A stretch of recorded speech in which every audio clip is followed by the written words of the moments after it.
भीषण खरा असह्य गरम खरार प्रभाव रक्षा पाइबा लोके एसी उपर निर्भरशील।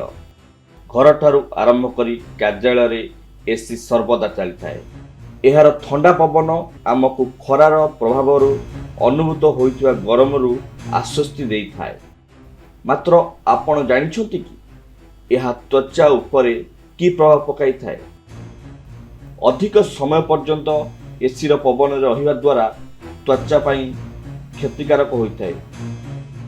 एसी पवन रे आर्द्रता न थाए, फल त्वचार आर्द्रता मध्य शेष हो जाए। यह द्वारा त्वचा शुष्क अनुभूत होइथाए।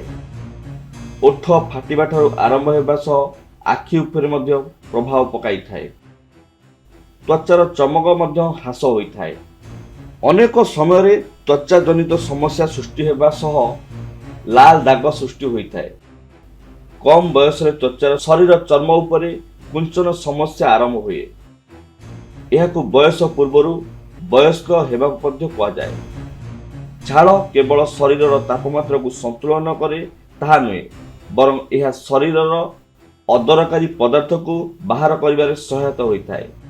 सर्वदा एसी रे रहिबा द्वारा झाड़ बोई न थाए, फल रे अदरकारी जिनिस शरीर को बाहरी न थाए, जहा द्वारा त्वचा उपरे कुप्रभाव पकाई थाए। एसी रे अधिक समय रहिबा द्वारा त्वचा शुष्क होइथाए, फल रे एलर्जी त्वचा जनित संक्रमण हेबार संभावना अधिक थाए। जो माने त्वचा जनित समस्या रही से माने दिन राति एसी रे रहिबा उचित नुहे। एही समस्या रक्षा पाइबा पई प्रचुर मात्रा रे पानी पियंतु। पानी सह जूस, पैड पानी, दही, लस्सी आदि मध्य पी पारिबे। निज खाद्य प्रति स्वतंत्र ध्यान दियंतु। खाद्य रे vitamin A, C, A, omega 3 आदि निज खाद्य शामिल करंतु। प्रति 2 ରୁ 3 घंटा पर एसी बंद करंतु। Bureau report 24 news Odia.